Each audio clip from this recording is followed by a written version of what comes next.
Hello and welcome to the West Asia Post. I'm Radi Francis coming to you for another episode of WION's weekly special show on all things new in West Asia.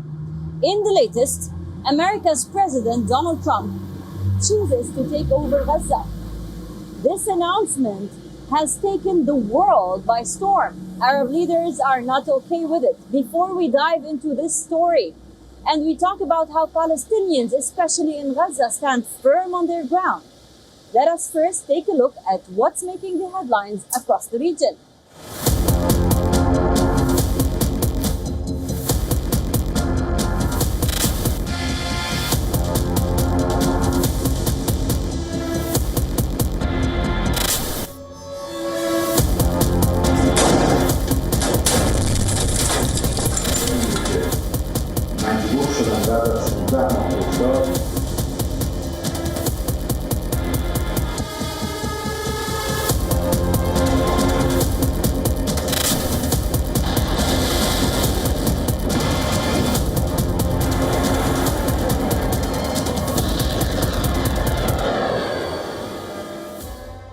Standing right next to the Israeli Prime Minister Benjamin Netanyahu, who's still facing probe from the ICC for war crimes. The American President Donald Trump says he wants to take Gaza. He wants to turn it into a Riviera of the West Asia. Now, this has sparked fury across the world, especially in Palestine. In this report, we tell you how real is that and what's the actual reality on the ground in Gaza. Take a look.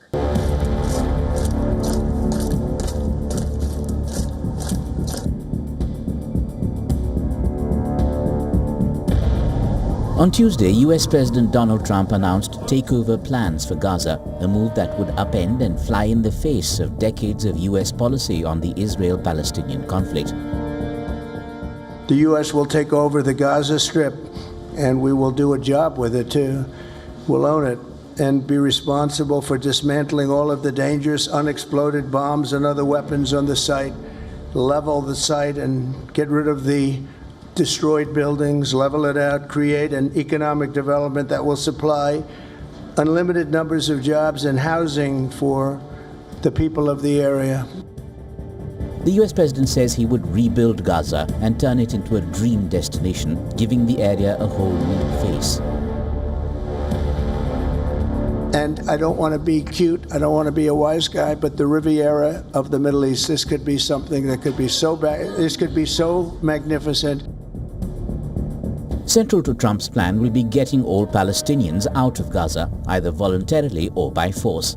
They would be moved to Egypt and Jordan and other countries. On the ground, though, it seems easier said than done.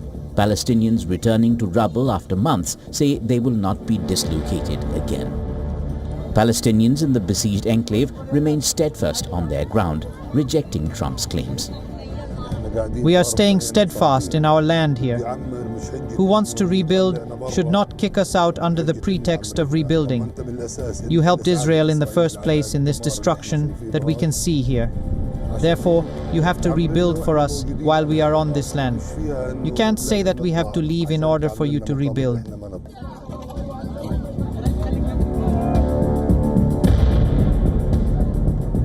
Long before the Hamas-Israel war broke out in October 2023, Palestinians came to regard Gaza as an open-air prison with restrictions over their movement and resources like water, oil and food. Gaza was occupied by Egypt for 19 years before it was seized by Israel in the 1967 war. Under international law, Gaza is still occupied by Israel. Israel disputes the claim, saying that its occupation ended in 2005.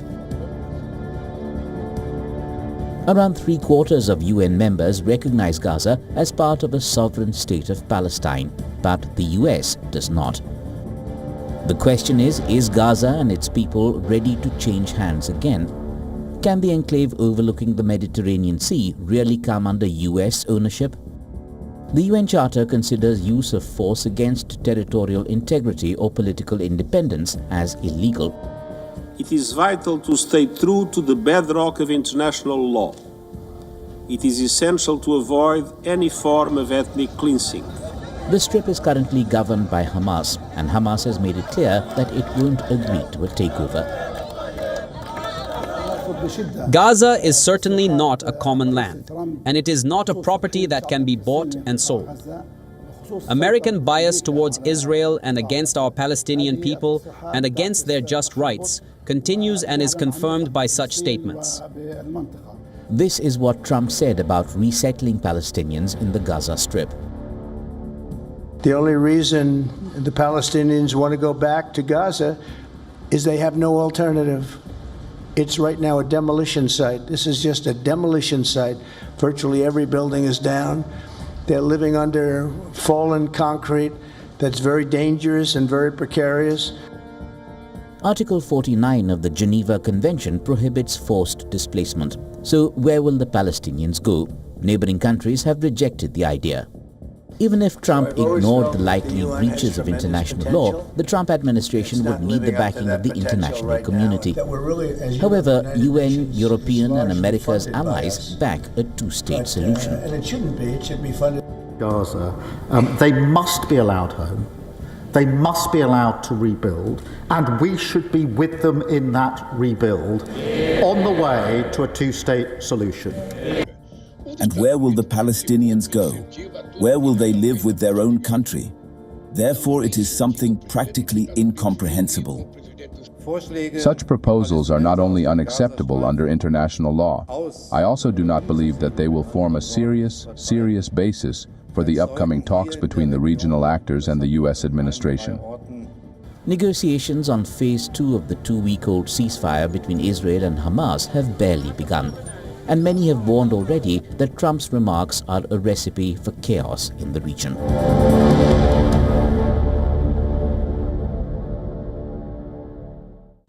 You think it would stop, but from one Palestinian enclave to another Palestinian enclave, the Israelis are ongoing with their operations.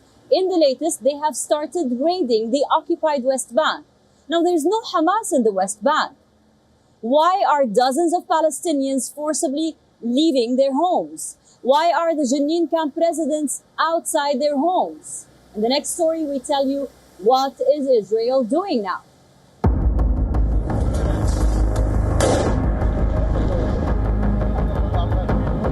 As a fragile ceasefire in Gaza is in place, another Palestinian territory is under Israeli siege. Israel's raids in occupied West Bank's Jenin have entered their third week.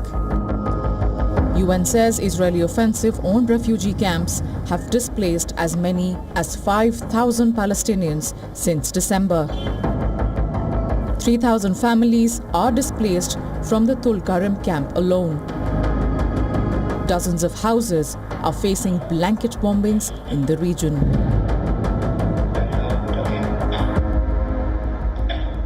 In Jenin camp, we have noted that the camp is going into a catastrophic direction. You may have seen the statement that we issued. Large parts of the camp were completely destroyed in a series of detonations by the Israeli forces. It is estimated that 100 houses were destroyed or heavily damaged. On Tuesday, a gunman attacked an Israeli checkpoint in the northern region, wounding 2 Israeli soldiers. Palestinian Health Ministry says that so far, Israel's raids have killed over 70 people. And the death toll is continuing to mount. IDF says it has eliminated over 50 people it categorizes as terrorists in its operation dubbed the Iron Wall. The operation was launched a day after US President Donald Trump declared that he was lifting sanctions on violent Israeli settlers who attacked Palestinian villages. Israel's Prime Minister Benjamin Netanyahu says this decision will hold whether or not there is a ceasefire in Gaza. Palestinian Foreign Ministry has accused Benjamin Netanyahu of deliberately preserving his coalition at the expense of the occupied West Bank. But for Palestinian civilians, problems are only mounting. two major agencies which spearheaded the aid are unable to provide much-needed help in the region. Donald Trump has ordered the closure of USAID, while Washington is pulling the plug from UNRWA.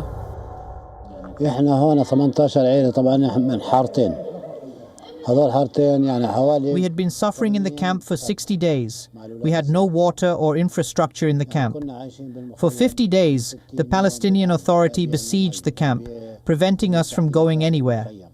Then, weeks later, we were surprised by an Israeli army raid, and they forced us to evacuate our homes.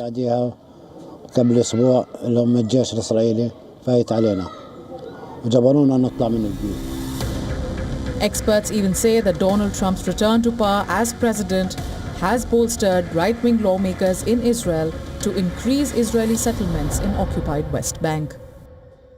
You mentioned in the past you're concerned about Israel being too small geographically.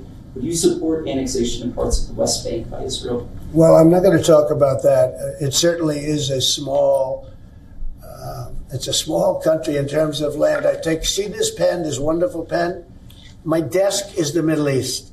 And this pen, the top of the pen, that's Israel. That's not good, right? You know, it's a pretty big difference. I use that as an analogy. It's pretty accurate, actually. It's a pretty small piece of land. And it's amazing that they've been able to do what they've been able to do when you think about it. There's a lot of good, smart brain power, but it is a very small piece of land, no question about it. While the US president has promised to take control of Gaza, Israel is moving steadily to increase its operation and settlements on Palestinian land that it occupies in the West Bank. Still, with Trump's office and his announcements that are always unpredictable, in the latest, Trump says he is looking forward to make a great deal with Iran. But simultaneously, he says he will maximize the pressure on Iran's nuclear capacities. Now, what's really in stock for the US-Iranian relationships? Could a refresh button be pressed? We tell you more.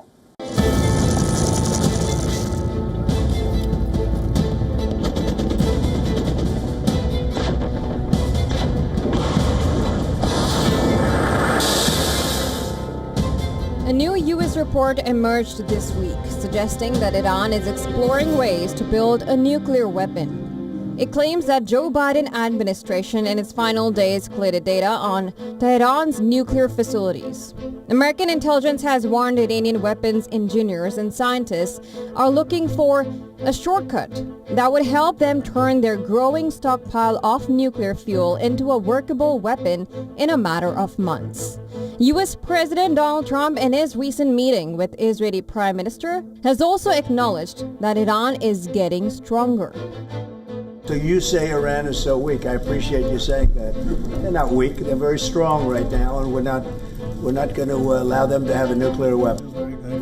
On one hand, Donald Trump says he wants to make a good deal with Iran. And on the other hand, the Republican leader has promised to apply maximum pressure on Iran and drive its oil exports to zero. On Thursday, U.S. announced financial sanctions against an international network facilitating the shipment of millions of barrels of Iranian crude oil worth hundreds of millions of dollars to China. U.S. Treasury Department said that the oil was shipped on behalf of Iran's Armed Forces General Staff and a sanctioned front company called Sepahet Energy Jahanama Pars. Iran condemned the move as illegal and unjustified. I say this, and I say this to Iran, who's listening very intently. I would love to be able to make a great deal, a deal where you can get on with your lives and you'll do wonderfully. You'll do wonderfully. Incredible people. Today, I also took action to restore a maximum pressure policy on the Iranian regime, and we will once again enforce the most aggressive possible sanctions, drive Iranian oil exports to zero, and diminish the regime's capacity to fund terror throughout the region and throughout the world. Iran stands firm on its stance and has called on Washington to verify its nuclear program. Verifying our nuclear program is an easy task. They have come and verified every time they wanted to do so, and they can come verify 100 more times. In the years since Donald Trump pulled out of the 2015 nuclear accord, the country has resumed uranium production and now has plenty of fuel to make 4 or more bombs. The Islamic Republic has been conducting one of its largest drills and strong-arming its military. In a bold display of maritime muscle, Iran has thrust itself into an elite club of nations with advanced naval capabilities. The Islamic Republic's newest weapon, Shahid Beheshti, a sophisticated drone carrier, threatens to reshape naval warfare in the Persian Gulf and beyond. The vessel's adaptation from a commercial container ship to a military asset demonstrates Iran's growing prowess in naval innovation and its determination to counter Western maritime dominance. This development coincides with Iran's unveiling of underground missile facility. Iran says the facility has hundreds of cruise missiles capable of countering enemy destroyers' electronic warfare. The timings of this revelation amidst escalating regional tensions sends a clear message about Iran's military preparedness. But at the moment, neither Iran nor US are looking at direct confrontation. President or the de facto leader of Syria, Ahmed al-Shara, is now following a shuttle diplomacy strategy. He has visited Turkiye and Gulf nations. Is this working? Is Syria really regaining a place in the Arab fold? In the next report, we tell you how effective this shuttle diplomacy for Ahmed al-Shara was. Listen in.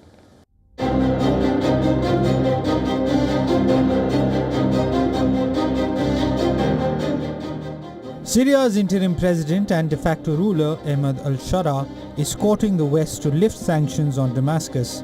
In his first foreign trip, the Syrian president met Saudi Crown Prince Mohammed bin Salman.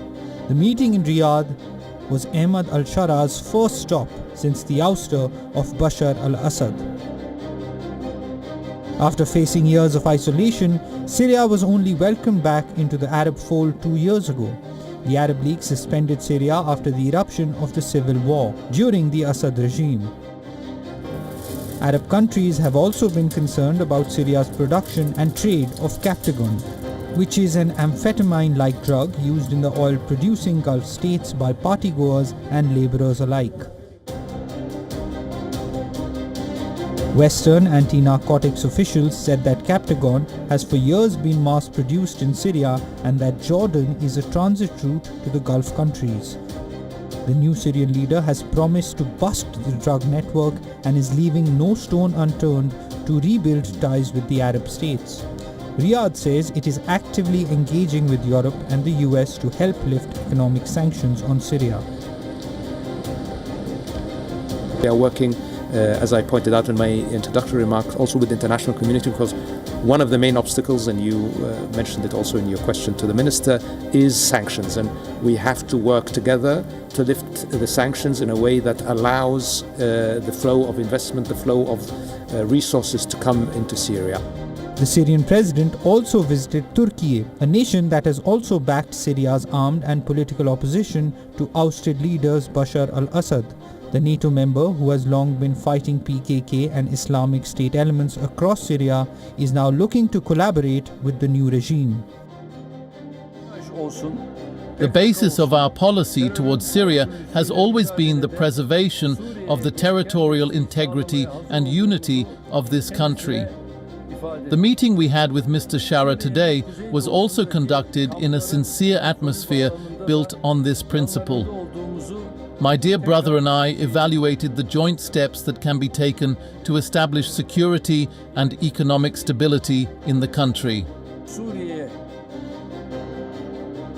Ahmed al-Shara hailed Turkiye for its willingness to take in millions of Syrians who fled during the civil war, saying his nation would never forget Turkiye's historic stance. The two nations also share a common goal when it comes to Israel. Both nations see Israeli forces in the Golan Heights as a common threat. We are working together on the remaining major strategic portfolios. Most importantly, building a common strategy to confront security threats in the region that guarantee a prolonged peace and security for the people of Syria and Turkey. During our meeting, we discussed the outstanding threats on Syrian soil in its northeast, and we also discussed the importance of international pressure on Israel for it to withdraw from the buffer zone in southern Syria in accordance to the 1974 agreement. The new Syrian regime is also open to the deployment of UN peacekeeping forces at the Israeli-occupied Golan Heights. These are some positive signs that could lead to Syria's entry in the Western and Arab footing. Speaking about new realities in the region, let's now talk about Turkey. The leader of the PKK Kurdish group, Abdullah Öcalan, is now saying he is ready to make a historical deal with Turkey, ending decades-long conflict. We tell you more about this in the following report.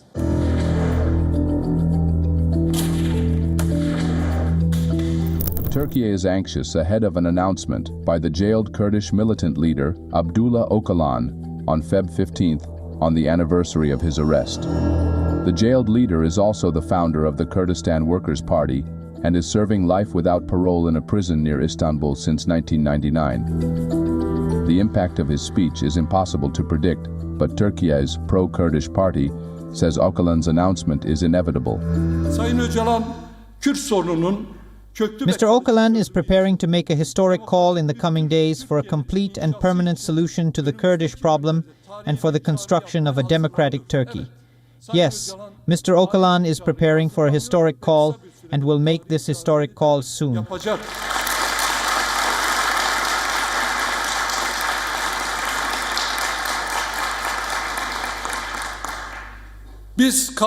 We are ready for a permanent and complete solution.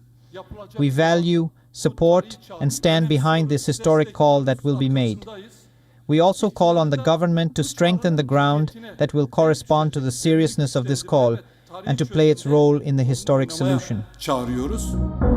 Many believe Öcalan, who is serving for life, could use his speech to address Ankara's call for the PKK to lay down its arms and possibly secure an early release. The PKK has waged a decades-long bloody insurgency against Turkiye. It is banned as a terror group by Ankara and most of its Western allies. The 75-year-old PKK founder has said he is determined to be involved in a process that would turn the page on a conflict that has left at least 40,000 dead since 1984. Should Öcalan make the call, it remains far from clear what he stands to gain from the historic olive branch, which was extended with the blessing of President Recep Tayyip Erdogan. The PKK fighters spread across Iraq and Syria. In both these nations, the Kurdish-led Syrian Democratic Forces, or the SDF, are fighting with Ankara-backed militias. Ankara views the US-backed SDF with hostility, alleging its main element, the People's Protection Units, is an extension of the PKK. Currently, Erdogan's government is relying on the new Syrian regime to eliminate the PKK elements in northeastern Syria. So the question is, if the PKK and Turkey do agree upon a peace agreement, then will PKK fighters across Iraq and Syria join the peace process? While some things are considered normal for women across the world, in West Asia, the glass ceilings are all over. Now we will speak about something really daring. It's a story of resilience when it comes to Iranian women. In Iran, women are preparing to challenge in ice hockey. We'll tell you more about this in this report.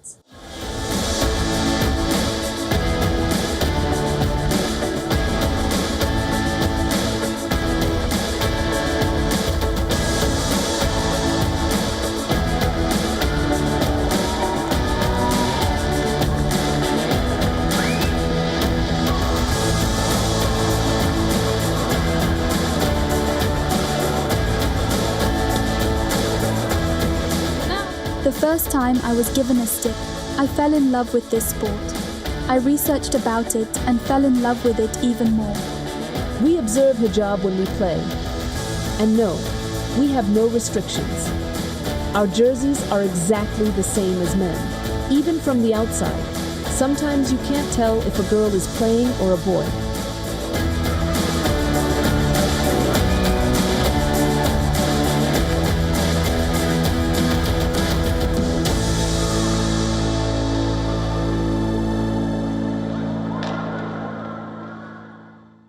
That's all we have for you on this episode of the West Asia Post. I will see you next week with a brand new lineup, always bringing you the most recent updates, news, and ground reports from the world's most volatile region. I am Radi Francis signing off from the heart of Beirut, Lebanon. For more global news, keep on watching WION, World is One.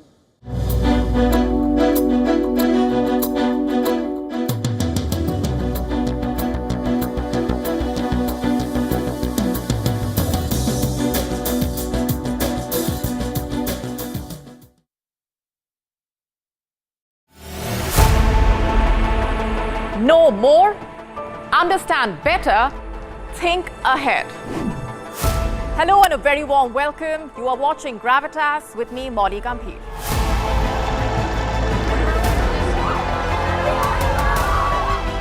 Get the facts, not the bombast. On the 26th of March, dynamic pricing, Baloch separatists, Gravitas cuts out the clutter. Gravitas keeps calm when others scream. Gravitas brings news to life.